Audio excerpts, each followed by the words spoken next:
good morning, good afternoon, or good evening. Whatever time it is when you hear this message, I pray that you're poised to receive, to accept, and to respond to words of wisdom. Ashe.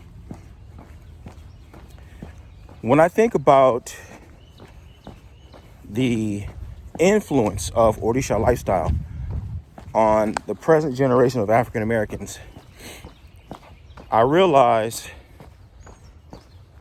the greatest opportunity that we face right now is the ability to reclaim and take ownership of our values as a community, and to infuse our values with a good heavy dose of indigenous knowledge, indigenous values. Let me just put it that way.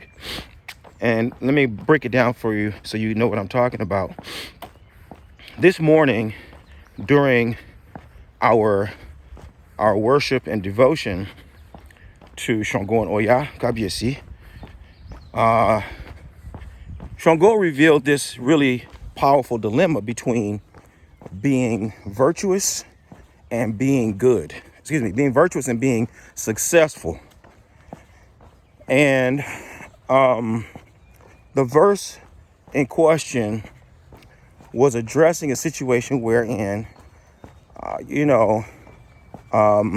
someone had to do something bad in order to create good results.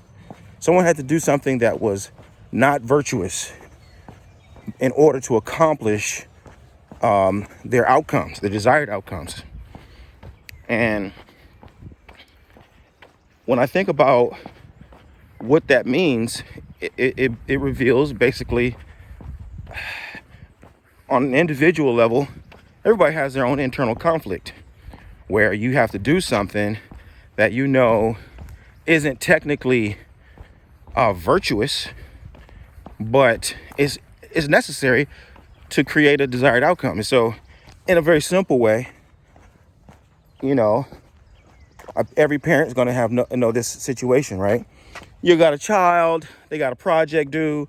Maybe this project is worth 30-40% of the child's grade, and for whatever reason it's not done. And you end up having to spend a lot of time and a lot of effort and a lot of money basically doing the project for the child. You know what I mean? You just saying, hand me the glue. Give me the glitter. But you're doing it.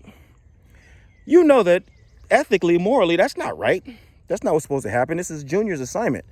But you also know, hey, if this assignment isn't complete, and if it's not done well, my child's gonna fail the class. So is it more wrong that I do the assignment for my child, or is it more wrong that I let my child fail this class? Every child and every scenario is going to be different. So there's not a cut and dry, simple response to this. And every parent who has a child in school is going to be able to attest to the validity of this dilemma, right?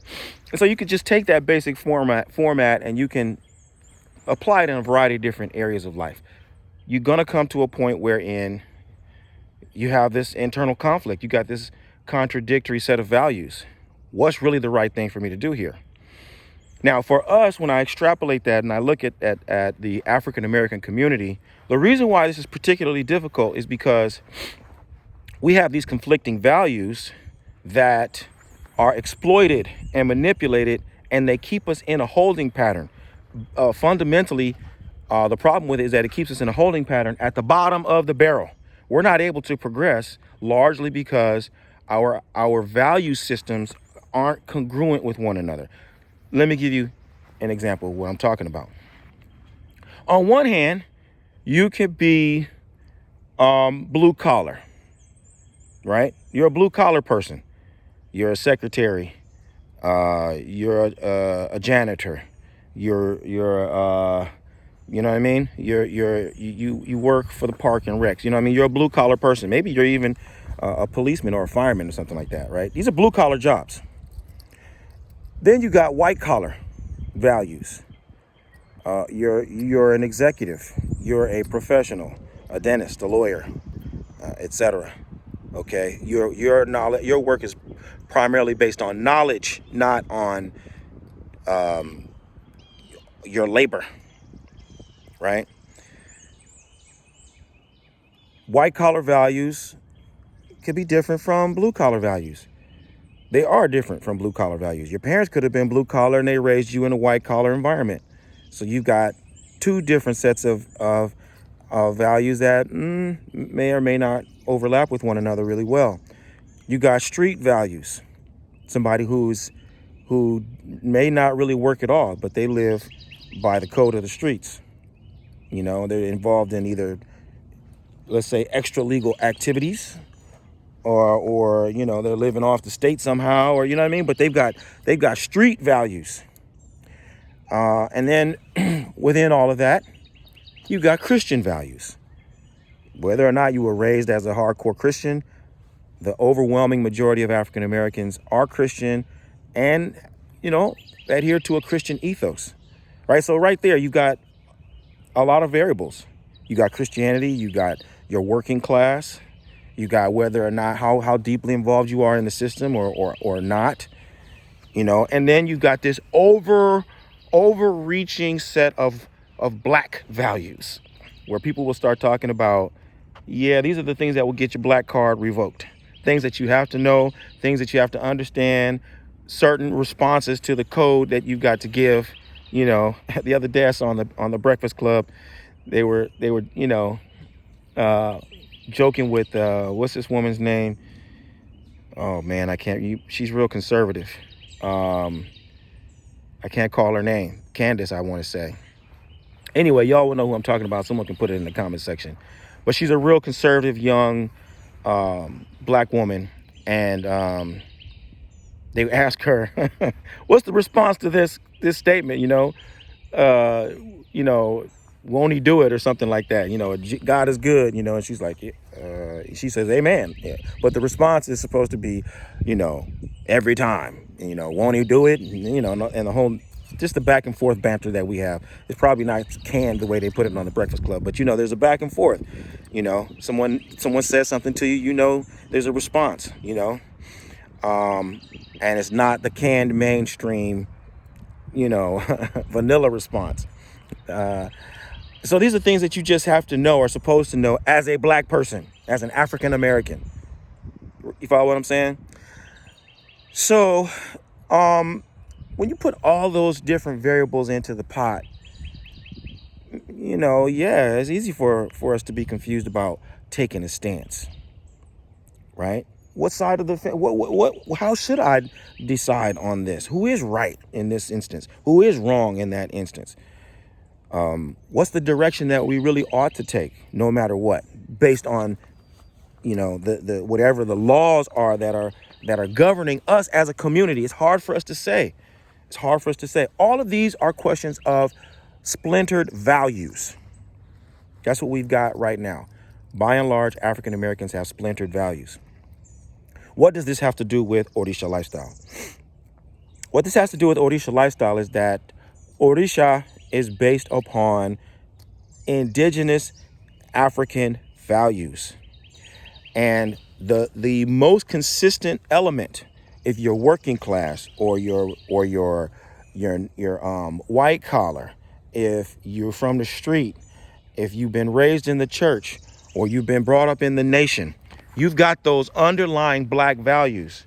And those underlying black values are much deeper than knowing what the proper response is to the statement that, you know, ain't God good, right? That is a really watered down, fun, trivial aspect of what it means to have a black card, as we would say. The basis of having a black card is our African identity. It's our African ethos. It's our African values system. What's the problem? The problem is that we don't have any institutions that perpetuate indigenous African values here in the United States. Think about it. Your job, your school, your church, your mosque, your community center, your shopping center, your mall, all of these other institutions reinforce every set of values except your authentic, indigenous, Black African values. We don't have an institution that perpetuates our African values. That is why the ancestors have revived Orisha lifestyle in our time. We need to look at what the underlying value systems are, what the structure of the decision making and the logic that's embedded into Orisha lifestyle. It's not just the beads and the pots and the titles. It's not just the parties and the drums and the songs and the dances. It's not just that. You got to understand that the logic in the thought process, the worldview, the decision-making process, that's the real essence. That's what's going to allow us to put everything else into context. Yup, I'm working class. Yup, I'm white collar. Yup, I'm Christian. Yup, I'm Muslim. Yup, I'm from the streets. Whatever it is, I am all that. But underneath it all, I am Black. And everything else that I do needs to support, reinforce, and elevate my Blackness and my Black agenda and the deep values of what it means to be a member of this community. That is going to be rooted in values that are sustained and perpetuated by institutions. This is why my work in the Orisha Lifestyle Academy is quintessential for us to be able to move forward as a community. The Orisha Lifestyle Academy is intended to tap you into the thought process and the logic and the science of being you, of authentic being. What does it take for you to resonate with and make decisions every single day that support and reinforce your prenatal choice? That is what is going to bring you into contact with your authentic, original African mind. Imagine if there are 3% of our population doing it, if 10% of our people are doing that, if 20% of our people adopt a real clear understanding of what it means to be authentically yourself, and understand that the only way for you to be authentic is to tap into and adhere to the laws and the precepts of your original African mind. That's the only way you can do it. You don't even have to espouse Ifa or Orisha. That's not the point. You just need to understand the thought process, the logic, and the value system that derives from Ifa and enables you to tap into your greatest superpower, which is your natural self, your true identity. That's why I love nature. I always come out to nature to get reminded of this, because everybody out here is obedient. They're all different, they're all unique, they're all doing their thing, but all the trees are obedient. All the plants are obedient. All the birds and the insects, they're all obedient. They're doing exactly what Olodumare created them to do. And that's all that you're here to do. And so, but as the forest is an institution that supports nature and nature's ability to obey, so is the Orisha Lifestyle Academy, an institution that's created to enable African Americans to adhere to and obey to our natural law and our authentic selves. So this is a message for the leaders. I'm looking for the people who are ready, willing, and able to improve the world through positive influence. If you're one of those people, then I want you to find out how Obafemi Origunwa and the Orisha Lifestyle Academy can help you improve and take your practice in your life to the next level. Visit me at obafemio.com or orishalifestyle.com, and let's start working together. We can help you start living the medicine that will heal your life and heal the lives of those who you are destined to serve. I look forward to working with you. Bye for now. Odabo.